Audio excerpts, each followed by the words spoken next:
মুসলমান ভাইরা আমার, আল্লাহর নবী প্রশ্ন করার পরে ফেরেশতা বলতেছি, ইয়া রাসূলুল্লাহ, ইয়া হাবিবাল্লাহ, 1,24,000 নবীর সাথে আমার সাক্ষাৎ হইল, কোন নবী আমাকে বয়সের কথা আমারে জিগাই নাই, কিন্তু আপনি কেন বয়সের কথা জিগান, আমি একটু জানতে চাই।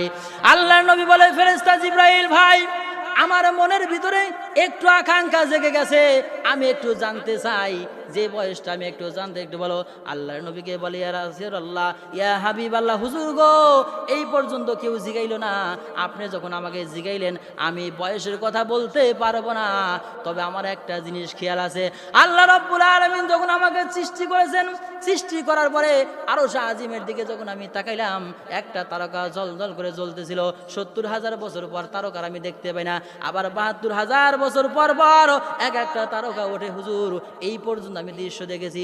আল্লাহর পয়গম্বর বলেন যে একটা তারকা একবার উদিত হয়েছিল, এরপর 70,000 বছর পর আবার উদিত হয়, আবার 70,000 বছর পর আবার উদিত হচ্ছিল। এইভাবে প্রায় 72,000 বছর যখন চলে গেল, তাহলে হিসাব করে দেখেন জিবরাইলের বয়সটা কত, ক্যালকুলেটরে হিসাব করে কিন্তু পারা যাবে না। আমার ভাইরা, আল্লাহর পয়গম্বর বলেন, ভাই জিবরাইল, এখন একটু আকাশের দিকে তাকাও। জিবরাইল বলে, জিবরাইল যখন তাকাইলেন, আল্লাহর পয়গম্বর পর পরে আরশ আজিমের দিকে যখন তাকাইলেন, তাকানোর পর দেখে আর কোনো প্রকার তারকাগুলো আর দেখা যায় না। আল্লাহর পয়গম্বর বলে, ভাই জিবরাইল, এইটাই হলো আমি বিশ্ব নবী সরদারে দো আলম মুহাম্মাদুর রাসূলুল্লাহ। সকলেই বলেন সাল্লাল্লাহু আলাইহি ওয়াসাল্লাম। আল্লাহ রব্বুল আলামিন তোমার চাইতে হাজার হাজার বছর আগে আমি নবীকে আল্লাহ রব্বুল আলামিন সৃষ্টি করেছেন। জোরে জোরে বলেন সুবহানাল্লাহ।